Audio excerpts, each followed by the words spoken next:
Hey, Paige. What you doing? Subscribing to BarkBox. Oh, is that the one where the puppers get a monthly box full of toys and treats? Also, doesn't charge you more for having a bigger dog, so that each pup gets the size of treats and toys that they need?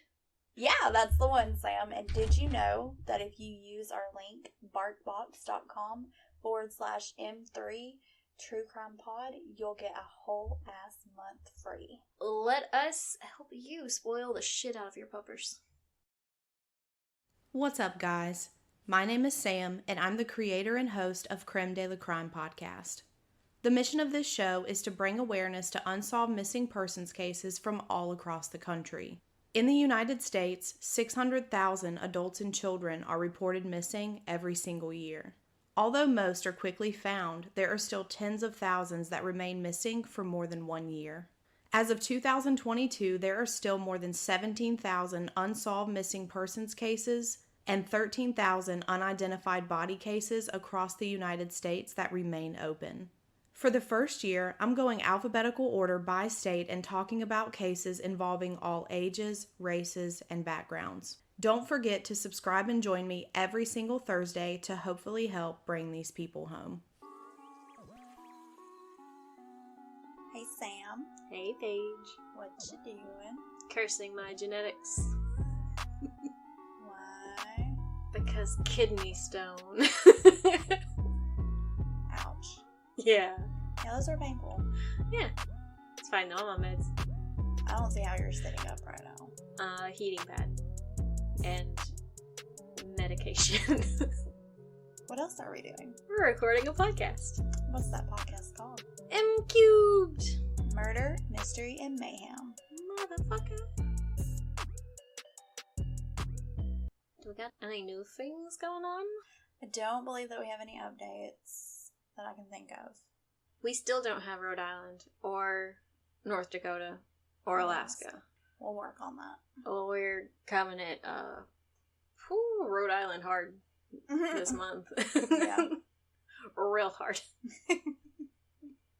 I do want to talk about something sad. Okay. So, Aaron Carter just passed away. Yes. And it's very heartbreaking. It is. I was obsessed with him when I was little. Was? I still love him, okay? I know you do. That's why I questioned was. He had it hard. Oh, I know. He had, what did we say, 8 or 7 siblings, I believe it was. He was 8. And his parents did not treat him very well. I mean, child actors, they always get the shit in. I feel like the shit end of the deal, you know? A lot of them do, yeah. Mm-hmm.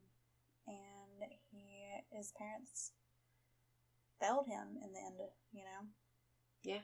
And he spiraled because of it. Well, I think it was because of it. I'm sure there were other things that happened as well, but yeah, that's really bad whenever, because from what I've read, is that his parents were supposed to be putting money back, and they did, but not enough to do anything, and then they ended up owing back taxes because they didn't pay the taxes of the money that they did make, or Aaron did make. So that doesn't make any sense to me. I freak out if I don't pay taxes. So, how does one go about life and go, it's fine.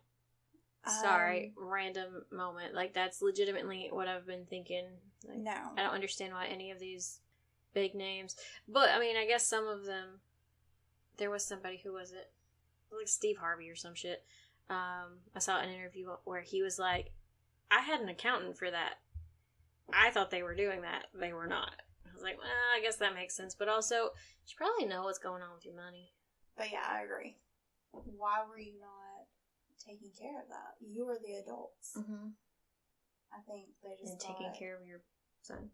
Yeah, I think that they just thought it was never going to end. Like, the money was not going to end. He was their cash cow, you know? Yeah.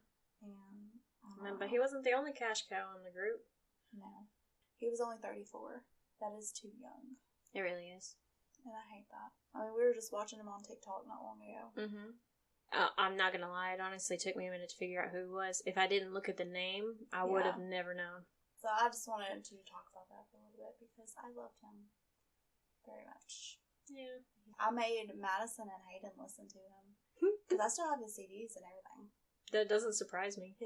I have the CDs. Did Madison ask you what they were? What, a CD? Yeah. Oh, she didn't see me put them in. Oh, okay. Yeah, no. Next time she got in the car with me, she was like, I want to listen to Aaron Carter. Oh, I know. She randomly puts it on the Alexa or whatever we have in her room. Boom. Yep. She's weird sometimes, though. No, we put LED lights up in her room. And, like, before you got here, she was like, look, I could have a dance party because it does a little stroby, different colored lights. Let me tell you something really ridiculous that my child did. Mm-hmm. And by child, I mean 4-year-old. He got up last night to go to the bathroom, and the cat was laying there on the pile of clothes that I haven't moved in a couple of days. He's just real comfy, just sleeping.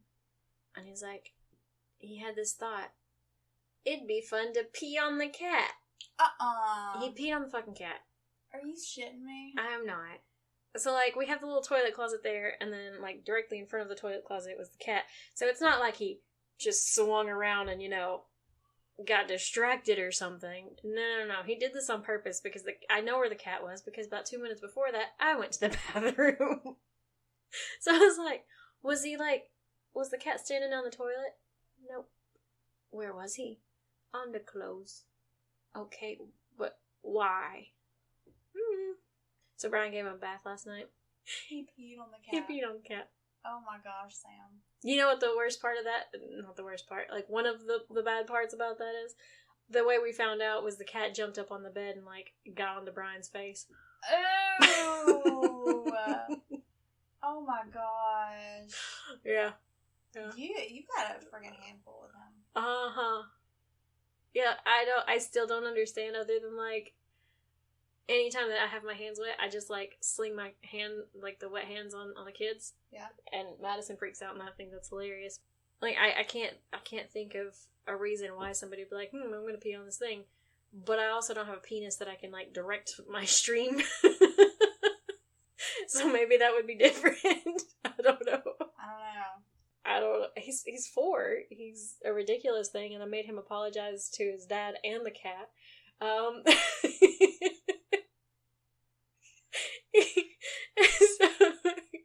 right after that, he goes, I want my tablet. I said, no. Boys who do bad things don't get what they want. And so I hear him go into his room with Zane, and he's like, I did a bad thing. I peed on the cat. And now I can't have my tablet or the Switch.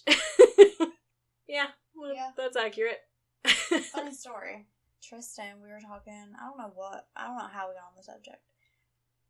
We were talking about using the bathroom. Mm-hmm. And he was like, I think it's weird that girls pee out of their butts. And I was like, who told you that girls pee out of their butts? And he was like, you don't have a penis?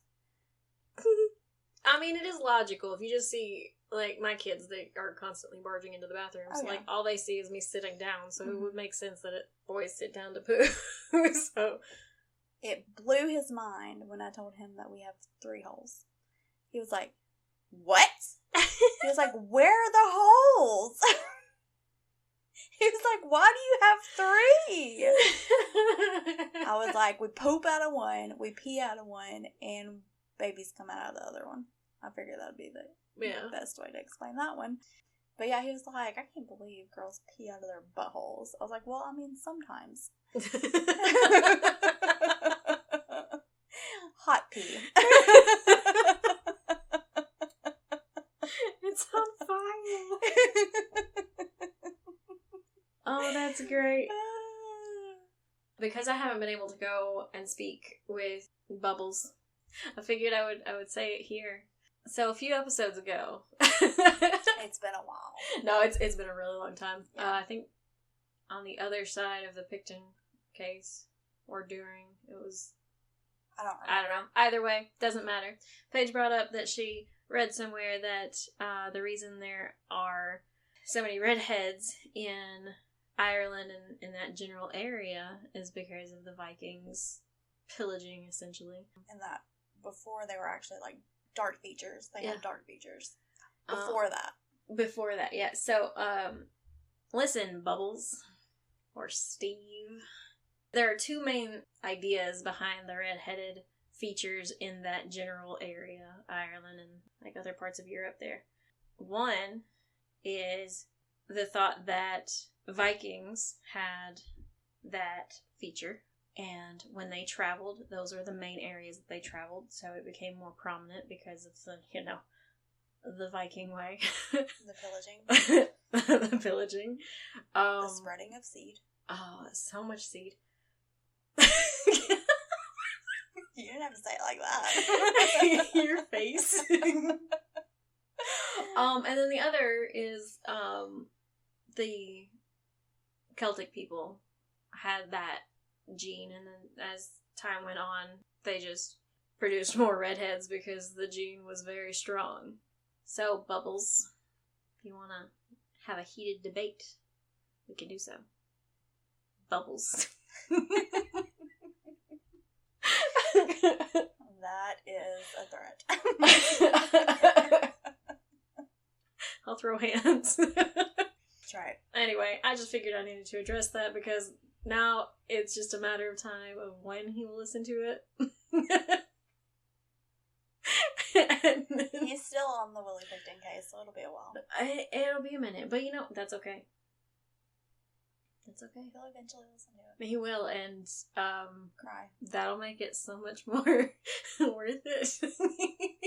Anyway, I just needed to get that out there. It's a Paige-sode. Sorry, guys. We get to hear from Paige. Give Sam a break because she's hurting. I'm broken. Yeah, I was singing, she's so high above me. That's what's been going through my head. Anyway, so Paige, what do you have for our Paige-sode today? And how many warnings do we have? Because when you do cases, they're rough. Yes. This is rough, but I'm not gonna go deep into what happened because there are still survivors, and I don't want to judge anything up like that. So I'm going to be. I mean, there are still triggers, of course. SA trigger. I say of course, but not of course. Trigger SA, and of course, because this is true crime. There's that, but it also kind of links back to the last case the last Paige-sode that we had. Yeah. With Suzanne Collins, that went on to become a serial killer. He is a serial killer. He could be linked to Suzanne. It's not Suzanne Collins. It is not factual. It is just maybe. There's no actual link, but it is rather suspicious. Coincidental. Because he also went to school. He took that class with Suzanne Collins whenever she was found murdered. And it's in a violent way, kind of like what he does. Yeah. So, could possibly be. Maybe not. I'll tell you the facts about this case and you can decide. She went down a rabbit hole, is what happened. She started off with just Suzanne, and then it went further down. Mm-hmm. He may be responsible for another murder, too, of 2 teens, but that is not confirmed either. It is just suspected, yeah. I mean, it's not anything to be proven. So, this case is in Balling, Missouri. On November 19th, 2018, 2 retail employees were working their shift at the Catholic supply store. The day seemed like any other, which initially there was actually 3 workers there. They were putting up Christmas decorations, but one of the employees who was still attending high school at the time asked to leave in order to go pick up their yearbooks. And then the senior employee, we're going to call her JR, she actually asked if the employee could grab her sons as well while he was doing that. And JR is very thankful that she asked that and that the employee was nowhere in the store. This is a bad case, sorry. So, as of right now, who is in the store is 2 employees, JR and CC, and a customer. So, Thomas Bruce is who we were talking about today. I think in the last episode I called him Bruce Thomas. I got it backwards, but it's Thomas Bruce.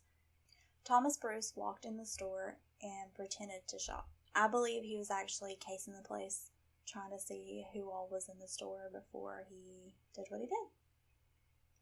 What he found was, like I said before, there were only 3 people in the store, all female. 2 employees, JR and CC, and 1 customer, Jamie Smith. Bruce told JR and CC to go to the back of the store and take Jamie with them.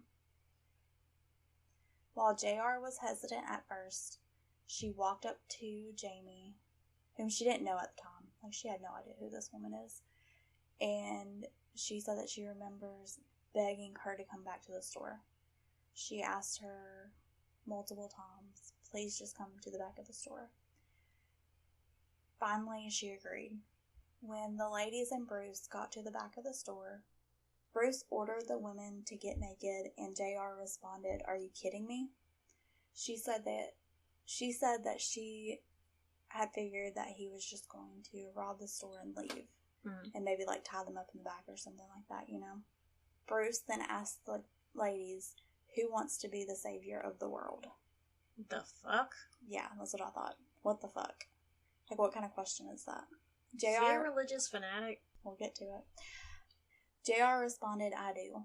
Because she just wanted this to be over and she wanted the other 2 girls not to get hurt, pretty much. You know? So she's like, I do.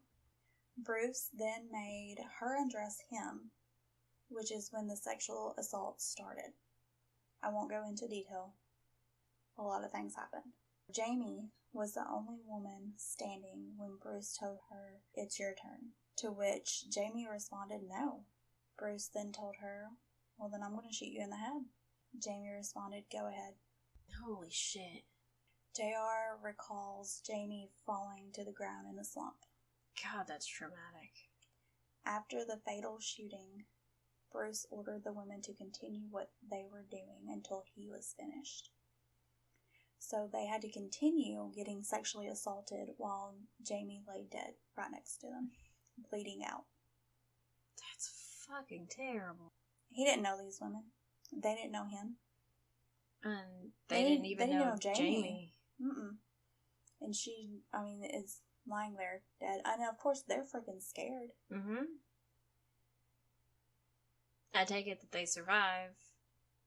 Otherwise, we wouldn't have these accounts. Yes. He then told them to, once he was finished, he then told them to lay on the floor for 20 seconds, and if he saw them in the front of the store, he would kill them. After feeling Bruce had left, the women got up and called for help. When officers arrived at the store, they found Jamie had been shot, and she was transported to an area hospital where she later was pronounced dead. That's fucking terrible. So, of course, all this happened. There's media. They're trying to find who did this. They are reviewing video cameras. It's 2018, so, there's cameras.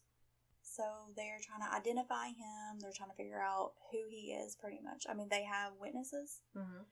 The witnesses don't know who it is, obviously. Right. And so they're trying to get clues at this moment. So they're putting his description on the media and stuff like that. So after the Catholic supply store incident, a 77-year-old woman was watching the local news when Bruce's photo popped up. She immediately phoned the local police department and told them she recognized the man as the one who attacked her. Oh my gosh.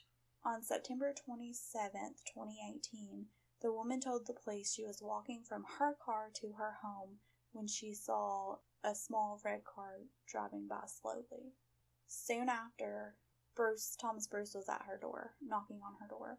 He claimed that he was actually with the AMVETS and wanted to pay her to ask a few questions. This is why we don't answer the door. That's exactly why. God, I hate that so much. The woman said no and asked Bruce to leave. But when she tried to close the door, he pushed his way in, knocking her down and dragging her into the bedroom. As he's dragging her into this bedroom, the house phone starts ringing. She told Bruce that it was her husband and that he would be home. He's just calling to say that he's coming home and he will be home any minute now. Bruce did not give a shit. He was like, okay, I'll kill him too when he gets here. He then forced her into the bedroom. I won't go into detail about anything like that. Once he was done, he ordered her to stay there. Thomas Bruce left, and he stole her cell phone. I don't know why, but he stole her cell phone. That's weird. Yes. So, we're going to talk a little bit about Bruce before we go into everything else. So, Bruce, he actually moved from California to Missouri in 2003. He moved there, he became an ordained minister, and he opened Calvary Chapel. So, he was a man of God. He was a Navy veteran. He also worked odd jobs, like janitor, insurance salesman, chimney sweep, stuff like that. And he was trying to start his own business as well. So he had business cards. I hate him. Yes. Fucking minister? Yeah, minister. Listen, ministers are not. Oh no, I know. I am very well aware, but my problem is, like, they're people that are supposed to be trusted. They're supposed to be, yeah, like police officers are supposed to be trusted too. That makes me so angry. And I'm not saying all police officers are bad. No. And I'm not saying all ministers are bad at all. But the shitty ones ruin it for the rest of them. And he's a shitty one. Yeah. He's a horrible person. That he was... I don't even know. There's so much things I should probably not say. What the fuck? So, his wife, described him as being, super docile, super nice, that he was so patient and so kind, and that's what, led them to get married, and do all this. She said that I believe it was her mother, that, she was getting senile and she had a lot of problems, and he was just so patient with her whenever her own daughter wasn't, Yeah. And she even said that he wouldn't even bait a hook because he didn't want to kill the worm. And she said that, she had no idea. And you can tell she had no idea. Yeah. She said that they were, one night they were watching, the BTK documentary or something like that, and she said, how does the wife not know? And she was like, well, let me tell you. You think you know somebody and you do not. And, she was devastated. She really was. I bet. I don't think that she had any kind of clue whatsoever. Now, see, I have a really hard time believing that you don't see any signs, but I can totally understand not knowing, especially if they're really good at hiding it and masking. He battled depression and anxiety really bad. So the reason why he had a bunch of different jobs is because he just couldn't keep one. So she was the breadwinner. She worked double shifts. So she really wasn't around to know anything. Exactly. She worked all the time to try and keep the bills up because he was here, there, everywhere, Yeah. So I don't think that she had any idea. I hate that for her. And honestly, Thomas Bruce, he really didn't get in a lot of trouble. Mm-hmm. It said that he actually had a clean record up until 2018. So he was caught on camera, I guess maybe it was a hit and run or something, or it says road rage incident, caught on camera. So, literally 2018, I don't know if he just snapped or something, or if he's been doing it this whole time and he finally just got caught. Yeah. You know what I'm saying? But, again, I don't think the wife knew. Yeah. and she was blindsided. Mm-hmm. Let me tell you what the evidence and stuff is, and then we'll go into how he's actually apprehended, because it's sorry, I kind of went scary. on a side tangent there. No, you're fine. It is scary. So, I mean, I would be freaked out. Okay, so thanks to neighbors and the girls at the supply store, they gave really good descriptions of Bruce. Oh, good. So the neighbors of the 77-year-old lady is who I'm talking about. Mm-hmm. And then, of course, the girls, they were able to give good descriptions of Bruce. They were able to describe the vehicle. Mm-hmm. They were able to describe what he was wearing, and he had like this, it's like one of those hats. I call them old man hats. They are like, I think they're golfer hats, maybe. I don't know. My grandpa always had one, and he wore them to golf. Yeah, golf hat. Oh, those. Yeah. Yeah. I don't know if that's really what it's called, but I call it a golf hat. They have a name. Yeah, anyways, he was wearing that whenever... Newsboy hat. That's what it's called, a newsboy hat? Uh-huh. Well, a newsboy hat. He was wearing a newsboy hat. So in all those, like, old-timey movies where they have a little boy that's like... Extra. Yeah. They got those hats. That's what it looks like. So, picture that. Newsboy hat. Okay. But yeah, so he was wearing that. He, of course, that he used, they were also able to link that as well. And before he was actually, like I said before, he was trying to start a business, and he had business cards. He actually left one of those business cards with a neighboring business to the supply store. So they had evidence on top of evidence on top of evidence, you know? So they narrowed it down to Bruce, like Thomas Bruce. Yeah. They zeroed in on him. Good. They had so much evidence, it didn't fucking matter, you know? And they had witnesses. Yeah. They find out that it's Thomas Bruce. They go to his house. He is still at home because he doesn't have a job. Mm-hmm. His wife is leaving for her job at the grocery store. All of a sudden, I don't know that it was actually SWAT, but she said it was like the SWAT team came and grabbed her, and she thought she was getting attacked. So she's freaking out. But then they're like, no, we're the police. And she was like, wait, what a minute? What? Yeah. Like, she's like freaking out. And one of the officers is like, we think that your husband is connected to the supply store murders. And she's like, what? No, you've got the wrong guy. And they were like, do we have your permission to go inside and search? And she's like, yeah, go ahead, you've got the wrong guy.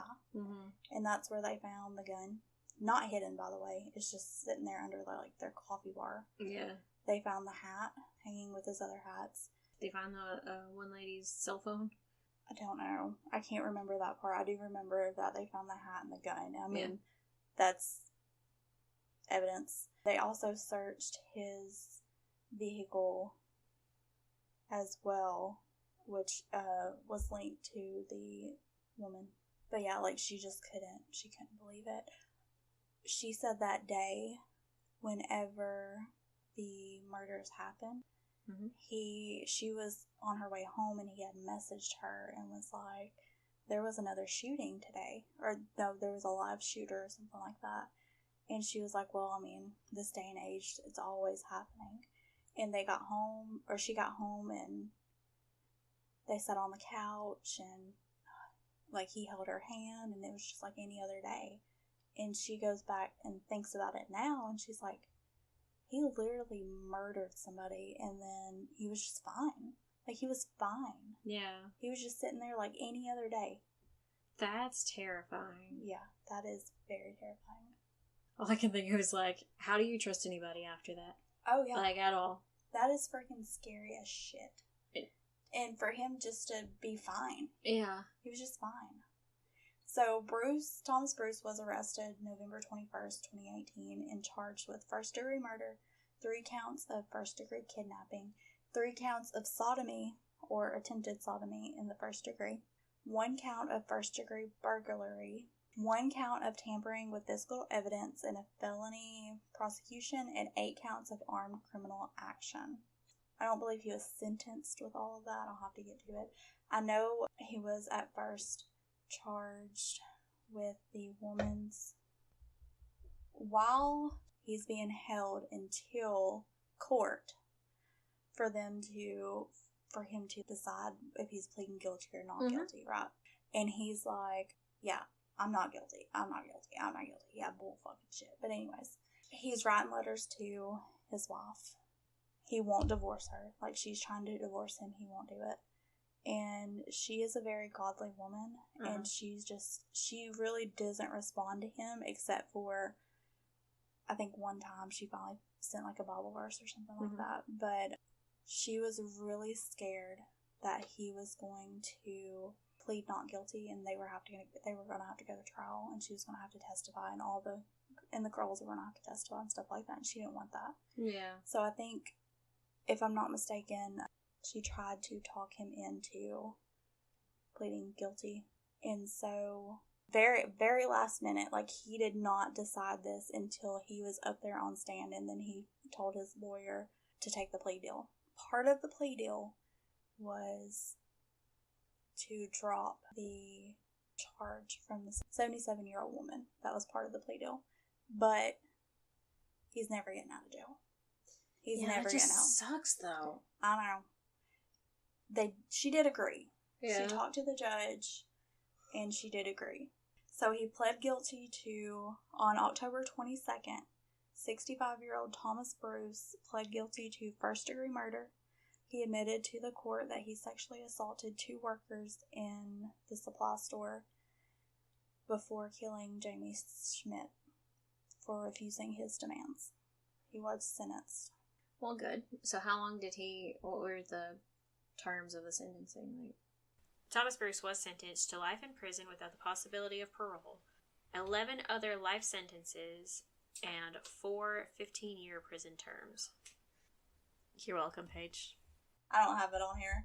So he essentially is not getting out of prison, though, right? No, he's not going to get out. And they're also trying to link him to other murders that they think he might possibly be tied to, like Susan Collins.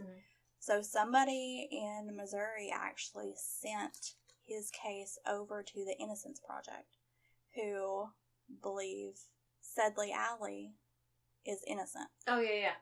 So that's why the Innocence Project wanted them to retry the red underwear, because they think it's going to match Thomas Bruce and not Sedley Alley. Right. But they won't do it. I think we've determined that they probably don't have it anymore. I think that was a discussion we had. I don't know if it's true or not, but yeah. I think that they still have the underwear. I just don't think that they kept it in condition where they are able to test it again. Which is horse shit. Yes, it is. But the way how violent it was, I mean, I could see it being. Yeah. Because he was violent with the girls. I didn't go into it, but he was. I mean, and he could have done that back in the 80s, you know? Yeah. And then he was there for that class. And then I reckon he moved back to California. So hell, I mean, why would they even try? Yeah. Or it could have been her ex-boyfriend. Or boyfriend at the time.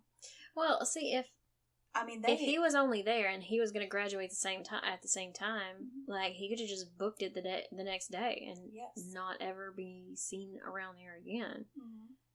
Now I'm going to tell you a little bit about Jamie, because we want to highlight the beautiful souls that he took from the earth. Yeah. This is very sad. I cried, so just letting you know. Jamie Schmidt was married and a mother of 3 children. She was a member of the St. Anthony Catholic Church in High Ridge. There's another word in there, but I can't say it, so we're just going to leave that one out.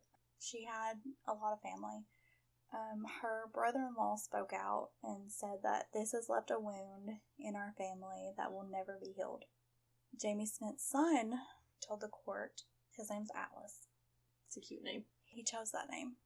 He said that he was Jamie Smith's daughter for 16 years and her son for the last 6. He said that his mom was his biggest supporter, and when he legally changed his name to Atlas, that they both cried together Aww. The night before the murder, Atlas said that he hugged his mom like always, but for some reason he was just compelled to hug her again, but even tighter. He said, "My mama was stolen from me, and I can never get her back, but I carry her pride, and I carry it all, always." Of course, Greg. Jamie's husband also spoke. Greg and Jamie were married. They got married June 2nd, 1980. Of course, they had 3 kids together. On the morning of the murder, Greg said that he kissed and hugged his wife as they left for work, like normal. When he got home that evening, her car was not there. He just saw a police car driving down the road towards him. The officer identified himself and gave Greg a card to call a different officer for details. The second officer told Greg his wife had been shot and suffered an unsurvivable head wound. When he got to the hospital, he was told his wife had died and that she was actually considered a crime scene, so he couldn't see her. Oh my god. Not right away, anyways. He said, "In a way, my kids lost 2 parents that day because I haven't been the same since." He told the court that he hadn't cried very much before the crimes. He was crying when he was saying this. "I cry every day now. The ride home from work is the worst because I know who's not going to be waiting there for me." He said that he still attends weekly mass, but it's really hard on him because he misses her singing next to him. He said that her artwork still hangs in the back of the church. At the end of his statement, he says, "God bless you, Jamie." Damn. So, the other 2 employees that were there, they were also, traumatized. Yeah. Cece and JR, they still suffer from anxiety from the traumatic event. JR said that she has survivor's guilt, that Jamie, passed, and it wasn't her. She wished she could have changed the outcome. She wishes that it would have been her instead of JR. I couldn't imagine. No. And I couldn't imagine him up there on the stand, or all of them up there on the stand saying that. But thankfully, I don't know, is it thankfully? They didn't have to go through a trial, but he pled guilty. His wife, and she finally got a divorce from him, so she is no longer married to him. He is a horrible, horrible piece of shit. And he's worse than a piece of shit. I hope somebody is messing him up in prison. I hope he gets what he gave tenfold every 10 minutes. I don't even have any words. Normally I'd call him some tiny dick man or some other random thing, but I don't even think that's enough for him.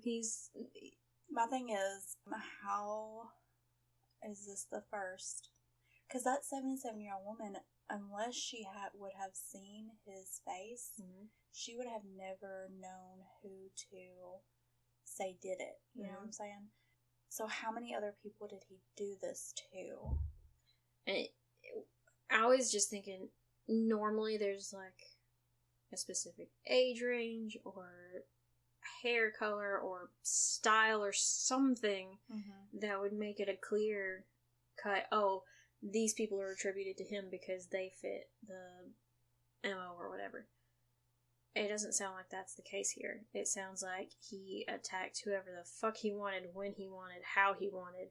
The cops were commenting on he's premeditated, he made sure, he watched the 77-year-old woman, and then he scouted out the supply store before he did that. So he is methodical. Yeah. So how that there's got to be more. There has to be, but he didn't also just all of a sudden start doing this shit. It depends on who he attacked, because I'm assuming the 77-year-old woman didn't report that right away either.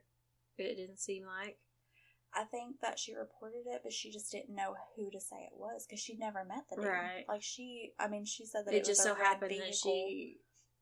That his face popped up. Yeah. She said that it was the red vehicle. She described the vehicle. Yeah. I believe it was a rental. But, where was I going with this? She just didn't know who to point a finger at, essentially. But she could describe the car. Oh, but he was a salesman. He was a door-to-door salesman. So how many other people did he... And then he was a minister. You know? So there's, like, different ways for him to get into houses. Thousands of people. He was a He had janitor. access to. He was a janitor at a school. Ew. Yes. So, I mean, there's so many ways for him to get into places. So there's no telling. There's no... How old was he, did you say? He was 65 whenever he was sentenced. Yeah, there's no way those were just the first ones. There's no way. I don't think so. Not with him being so methodical about it. Yeah. I don't think. I mean... It seems really stupid to go to a place that has cameras everywhere. See, that's what I'm saying. And do those things. Yeah, I mean, that's true. And even if there's not cameras, like, directly inside the building that are just pointing at the aisles or in the warehouse or the back rooms or whatever, there's still cameras everywhere. He may not have noticed the cameras. I feel like he would have. I don't think that I noticed cameras, and I'm not there to, like, do anything bad. But they may have had, like, one. Yeah. I didn't see how many they had, and it may not have been the actual store. It may have been surrounding stores that had the cameras, and not actually that one. And that was only on one that I found said anything about cameras, but yeah, I don't know. It's 2018. I would assume they would have at least one. Right. At least pointing to the door. Right. But yeah, I definitely think there was more. But yeah, that's what I got for you. That was awful. I was full-ass T-Rex and all the trigger warnings, and you lived up to your Paige-sode quota there. It sucks. I need to come up with a word for him. Ugh, his face makes me angry. There was one website that actually had, like, crime scene pictures. So hopefully I can find that website again so I can post those pictures too. Because it, like, shows where the gun was and the hat. Oh, for the search warrant? Yeah, and then other things too, but yeah. I would probably won't post other things, but... No. But yeah, I could not... Have you noticed I've stopped posting the pictures of the perpetrators? I've not... It's really because the one with that Beth had mentioned that somebody got upset because they saw his face. Oh, yeah. So if I do, it's like the third or fourth in line. Like, it's always the last one. Always the last one. But I just kind of stopped in general. Yeah. Because well, they don't need any more publicity anyway. That's true. And nobody needs to see their nasty ass face. I know, they're all fucking disgusting. And it's terrible because the next couple of cases that I have are also fucking terrible. You're just diving deep into these shitholes, huh? Yeah. So yeah, that was full tricks. Yeah, we got any stupid stories to bring us back down? Or do we? Listen, I am broken. I've got a funny one. Hold on. It's really funny because, like, I've been going in and out of, like, I could go to sleep right now, too. I'm never sleeping again. Headline. Farting boyfriend causes neighbor to call police. What? Is this in Florida? I don't know where it is. It says...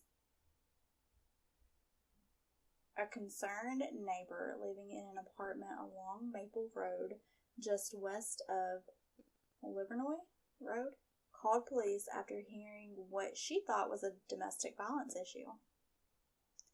The neighbor, police said, thought she could hear a female yelling, "Stop!" and "No!" and possible hitting. Police arrived and learned that the boyfriend would not stop passing gas and the girlfriend was yelling at him to stop. The report said police cleared the scene fucking fast. Direct quote, guys. Direct quote. They got the fuck out of there. Wow. Yeah, that was funny. Anytime I have Jude on my shoulders, I'm like carrying him around and stuff, he always passes gas. And he giggles about it, and then he, like, does that weird thing where his head, it goes upside down right in front of mine, and he goes, I fought it on you. Yeah, I know. Every time. Yes, whenever you were at my house. Yeah, I was carrying him around over my shoulder, and he was like, I fought it in your face. He had a fart cannon. I did. That child is so gross. I think all boys are gross. Okay, yes, but Zane fooled me. He tricked me. He tricked me into thinking that children are not so difficult. if you'd like to contact us, you can do so by doing something. You can contact us on our socials, which is Facebook, Twitter, and Instagram. And they're all M3 True Crime Pod. You can also email us at m3truecrimepod@gmail.com. You can find all of our shit on Linktree, Which will be posted down below. and on our socials. And that has where we are located, which is any major podcast platforms.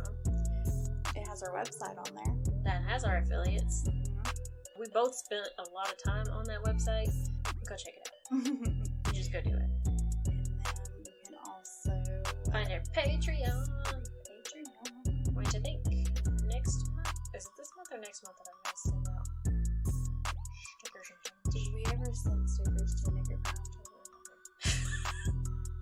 I know that I prepared it. Do I know if I actually put it in the mail?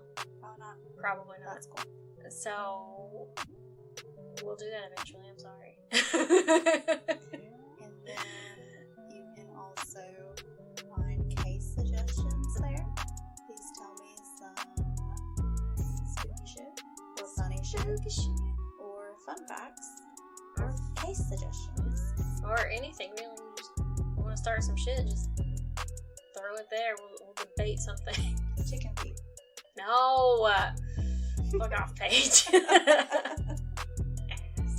It'll make her feel better. She's in a lot of pain. Just send her some chicken feet. No.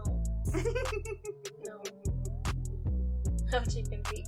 But it would make me happy if I got to read some random stories. So just send those on. Okay. Bye. Bye. Bye, bye.